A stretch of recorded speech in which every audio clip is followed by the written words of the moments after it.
Hey everyone, this is Pete, and welcome back to Atari A to Z, a series of short playthroughs of Atari 8-bit games, some which I grew up with and some which are new to me. Today's game is Screaming Wings. This was a 1986 release from Red Rat Software that I used to rather like back in the day. It was developed by Paul Craven, Don Rigby and Dave Forward, and it's a clone of Capcom's classic arcade game 1942. It's also a completely different game to the Atari ST version which we looked at a while back, and a lot better. So been looking forward to revisiting this one at some point. So let's go play Screaming Wings. Okay, here we are with Screaming Wings for Atari 8-bit. Now if you've been watching the Atari ST A to Z series as well, you may recall that the Atari ST version of this was not very good. This version is much better. This is the original version, and the Atari ST version was developed by a completely different team, had a completely different look and feel, completely different set of aircraft. So I don't really know why it was still called Screaming Wings, because a lot of people were just expecting a nice port of this one, and they got something that was hot garbage. That's perhaps unfair. There are a couple of little things to like about the Atari ST version, but it's certainly not a patch on this one. So let's give it a go. Stage 1. So as we'll... Oops. Good start, huh? As will become clear almost immediately, this is a clone of 1942, in which you're flying a Lockheed Lightning. And this was in the days before you had to get copyright permission to use words like Lockheed Lightning in your game documentation. So yes, that is indeed a Lockheed Lightning that you're flying. That plane specifically was chosen because it was the plane that you fly in 1942. This game is very difficult, as you can see. And I'm not doing very well at all. That was atrocious. Absolutely atrocious. Oh dear. Very much out of practice. Okay, let's... That still counts as today's high score because no one has set a high score yet. So I'll take it. I will take it. Right, let's try again and do a little bit better. I did some practice on this last night and everything, got to stage 2.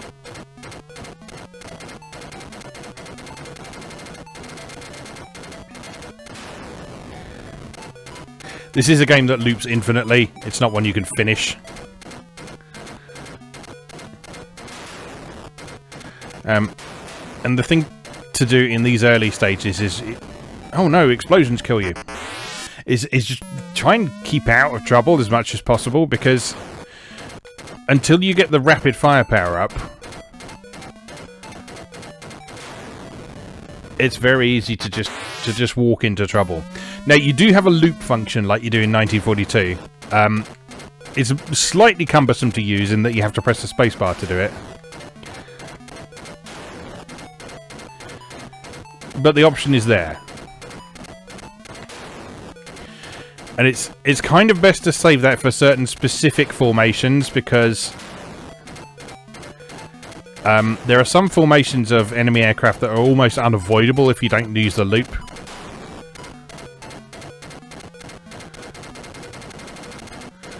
Right. Oh, I just got my little bonus plane as well. That acts as a bullet shield.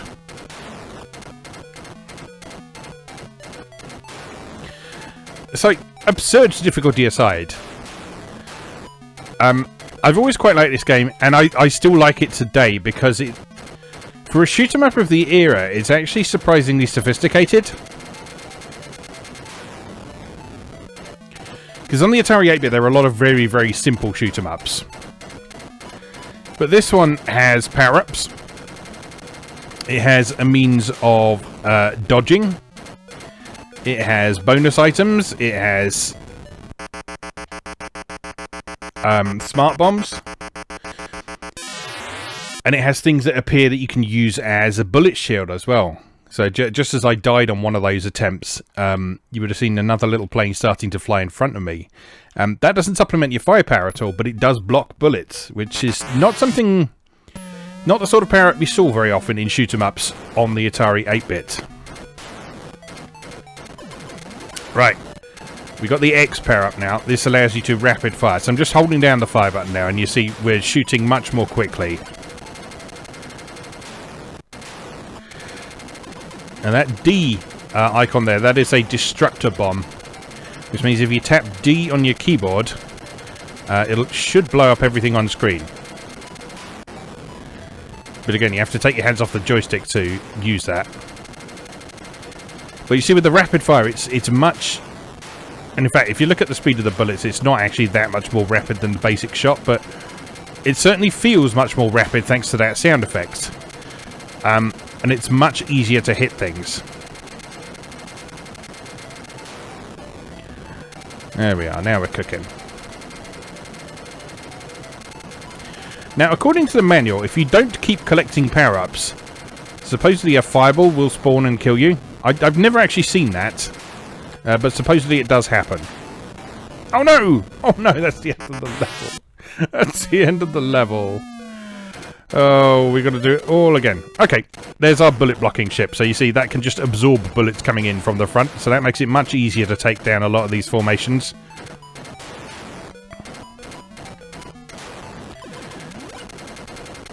Alright, now we got rapid fire as well. And a D-bomb. You see, your allied plane disappears after a little while. You can't rely on it forever, but you should make full use of it while you can. Because it's nice to have friends.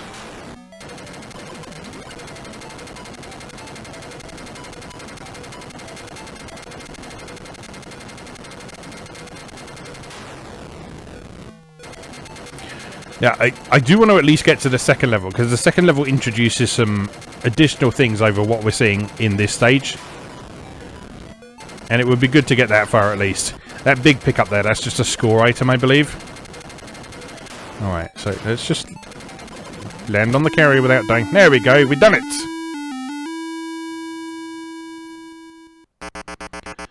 And you park up there, get a little bonus based on lives, I think. Oh no, loops. Bonus based on how many loops you have left, and then you get your loops refilled. Okay, so in the second stage we have these biplanes here. Which, when I was a kid, I had no idea what that was supposed to be, but looking at it now, it's clearly a biplane. But I thought it was like some weird sort of bouncing jelly baby type thing.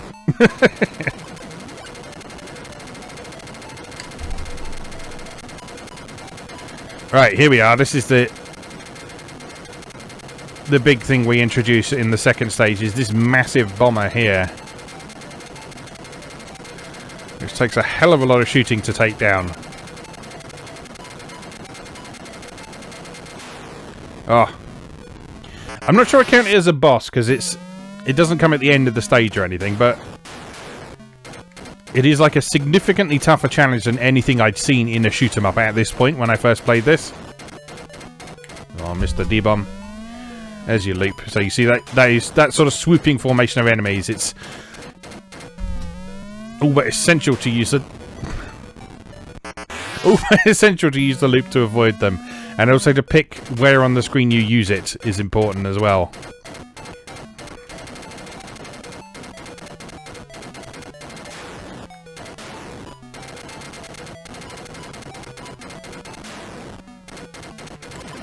There we go, rapid fire, that's what we want. Nope, get away. Loop.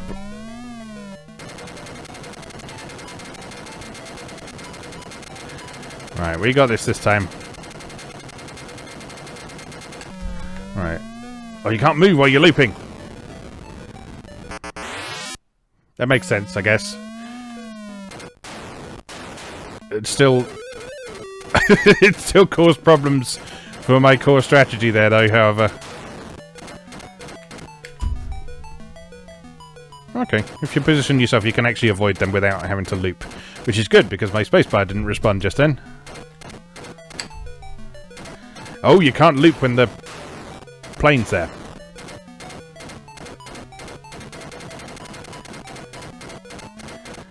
Oh, I'm learning all sorts of new things about this game today.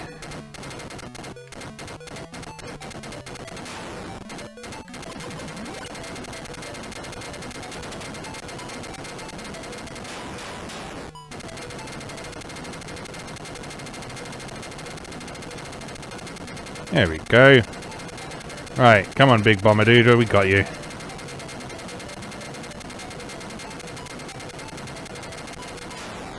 Oh, he's so hard to get past.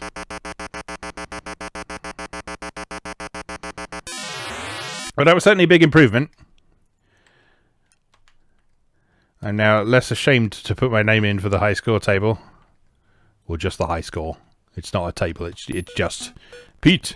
Full stop. That's today's top score. Alright, let's play again. See if we can do a bit better.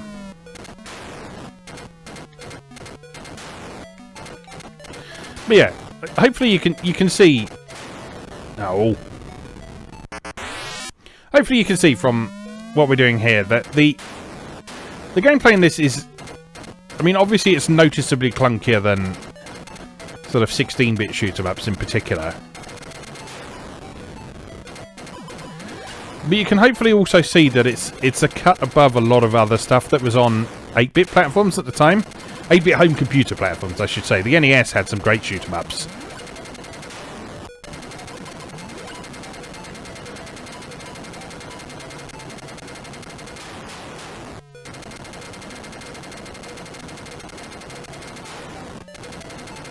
And I mean, the 8-bit home computers had some great shoot-em-ups as well, some of which we've seen on this series already, but this one always had a very distinct feel to me. And I wasn't sure how to explain it when I was a kid, but now I recognise the fact that this is much more of an arcade-style shoot-em-up than a home computer-style shoot-em-up, if that makes sense.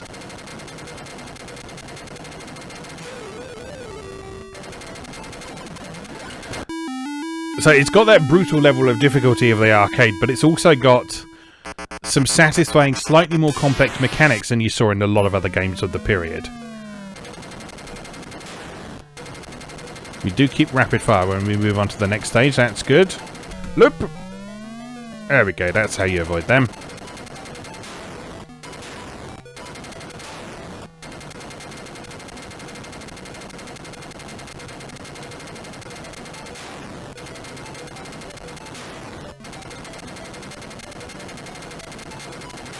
Alright, big dude coming up.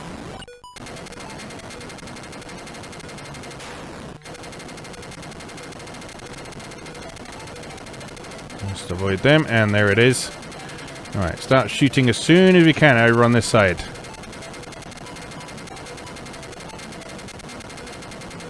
And nip through between the bullets. I'm prepared to nip once again. There we go. Oh, I've done it! 2,000 points.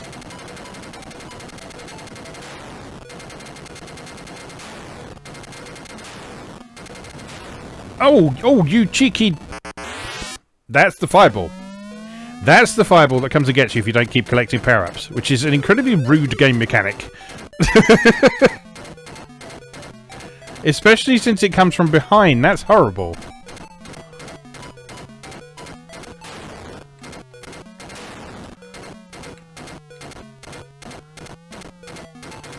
Oh, I've got to do that all again now.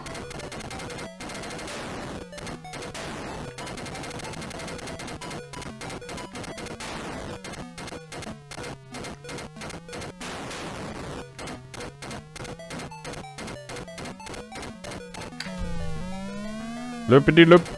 Oh. A little bit late to get started on this guy. Dart through the middle.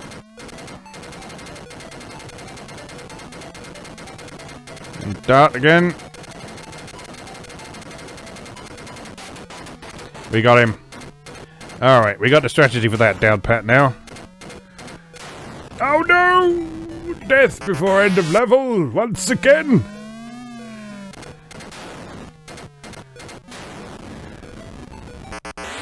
Oh, such pain, such pain.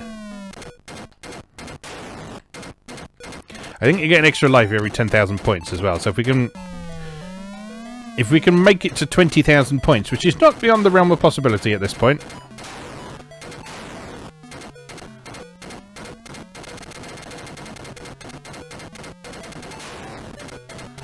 Might just be able to make it to the next stage.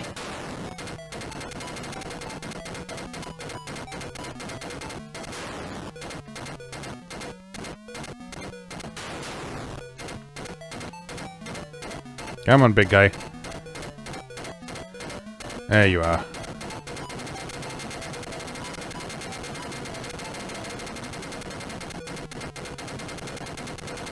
And nip.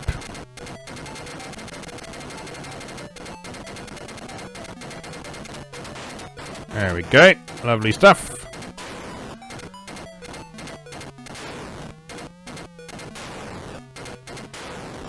Don't die. Don't. Oh, you!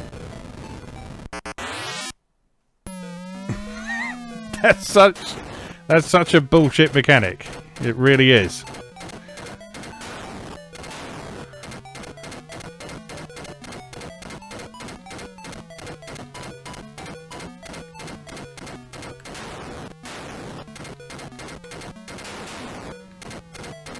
You might notice that some of the waves in this are slightly randomized as well.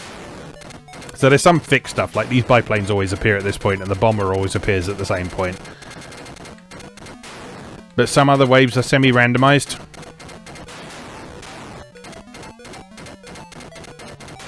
Oh!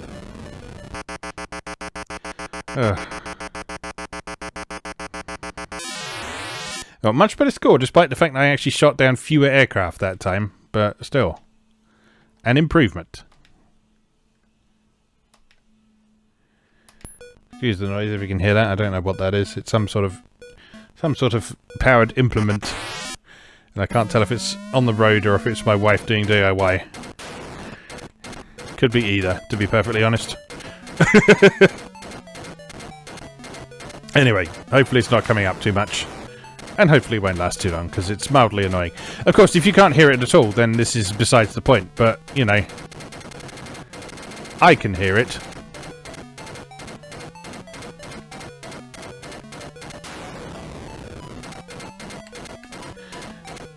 But also, I'd quite like our bedroom wall to be back in one piece. Like, it wasn't destroyed for any bad reason. My wife has been putting up a sliding door.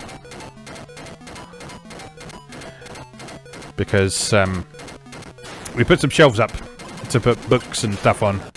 And they look great and they're lovely.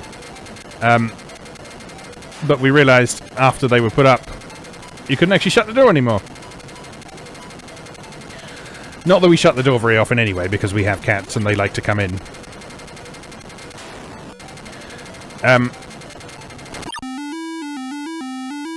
But even so, it's nice to be able to shut the door sometimes. So like when you have guests or something, if you don't want people to see the disgusting state that your bedroom is in. Oh, hello, what are you doing here right at the beginning? What are you doing here right at the beginning? Not standing for this.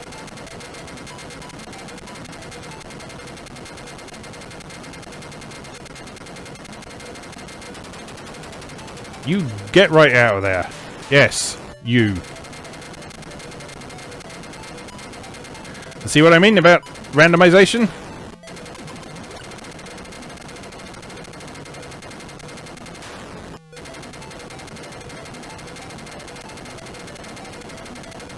Is he going to show up again later, though? So is that a fixed... Oh, no! No! No!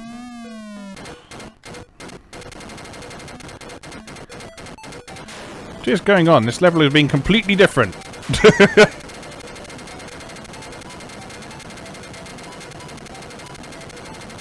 Well, you can't accuse it of being boring.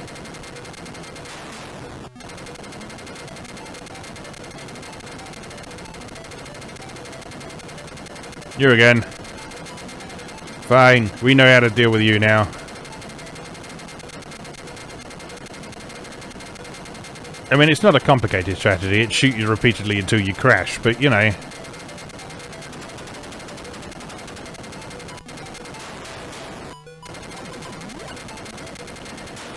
Now, as relatively primitive as that bomber might look, with its glorious one-colour appearance, that is, I think, one of the biggest sprites I've ever seen on the Atari 8-bit.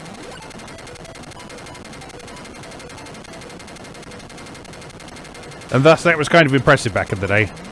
Oh, come on. We can make it. We can do this. We can do this. We can do this. We can do this. He's done it, Margaret. He's done it.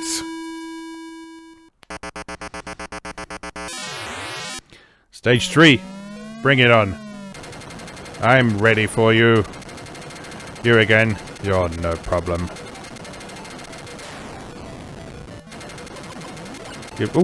Oh, we don't like you. We don't like you, paper-thin biplanes.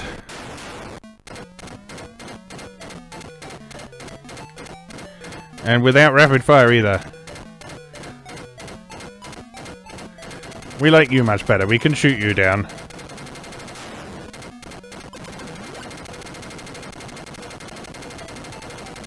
Bouncy, bouncy. Nope. No. Oh. That's horrible. Absolutely horrible. Right. You.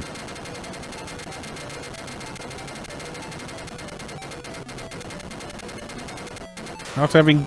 Oh.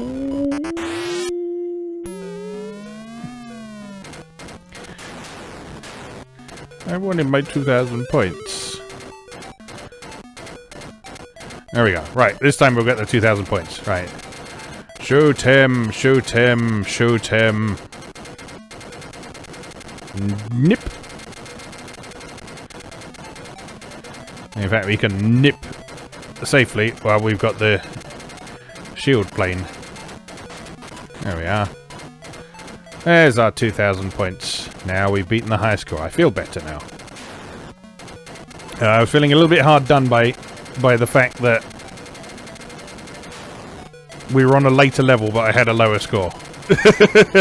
That's always disappointing when that happens.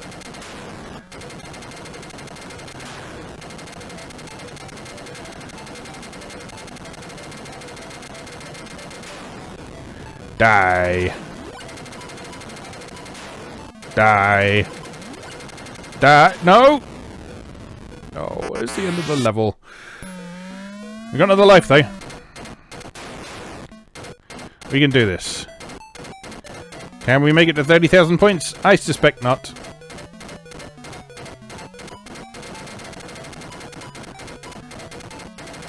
But god damn it. Oh, no!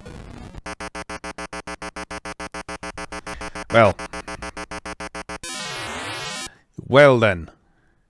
Not bad at all. I believe there are 4 distinct stages in that game. And then after that, they just loop round and round and round and round and round, and you just survive as long as possible. So we saw nearly the whole thing of a single loop through Screaming Wings there, which is very pleasing because I'd never got to level 3 before, because I absolutely sucked at this game as a kid. I still kind of suck at it now, as you can see, but you saw a gradual improvement process while we were playing today, which I'm quite pleased about. But anyway, yes, this is, I would argue, one of the better shoot-em-ups on the Atari 8-bit. It's a good version of 1942. It doesn't try to do too much, but at the same time it also does a lot more than a lot of other shoot-em-ups on the Atari 8-bit did. So for that reason it's worth checking out, it's worth playing. There are certain adjustments you have to make if you're accustomed to more modern shoot-em-ups. This is a demo playing. There are certain adjustments you'll need to... No, it's not the demo, it just started playing. Fair enough. If you just sit on the title screen for too long, it just starts without you. But yeah, anyway, there are certain adjustments you have to make if you're accustomed to sort of 16-bit style shoot-em-ups or later arcade shoot-em-ups. But there's still plenty to enjoy here. Still plenty to enjoy here. And I guess you can look at it as an interesting sort of transitional shoot-em-up that takes us from the earlier days of shoot-em-ups up to more modern approaches that we're more accustomed to seeing today. Anyway, I think we'll leave that there while the computer is seemingly absolutely dedicated to watching me die, because it just immediately started a new game there. Anyway, enough of that. That was Screaming Wings for Atari 8-bit from Red Rat Software, later re-released by Bug Bite, I think, because they re-released a lot of Red Rat stuff. But yeah, a good one. Well worth your time. As always, thank you very much for watching, and I'll see you again next time.